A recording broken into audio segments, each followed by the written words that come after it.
Pomurski sejem lani pod črto.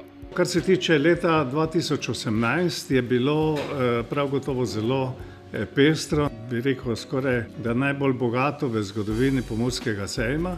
6 sejemskih prireditev, 2330 razstavljavcev iz 40 držav, 155 tisoč obiskovalcev.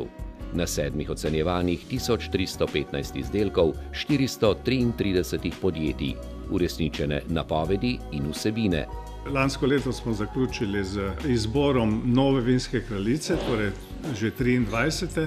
Meta Frangež, domačinka, bo kraljica do konca leta, še prej pa bodo sejmi, lov, ribolov, naturo, tudi zavarovanje narave, sožitje narave in človeka, doživljajski turizem in izobraževanje mladih. In za vrhunec sejem nove generacije, slogan sejma Agra, ki se ponavlja. Digitalno in natančno kmetijstvo, mednarodno gospodarstvo, hrana iz bližine, ekološko in krožno. Predvsem smo v zadnjih letih veliko pozornosti namenjali strokovnim razstavam, predvsem vzorčnim nasadom. Te nasade bomo tudi v prihodnje razvijali, kajti vidimo, da je zanimanje obiskovalcev za te največje. Pride 1800 razstavljavcev, po anketi pa na Agri 72% obiskovalcev najde, kar išče.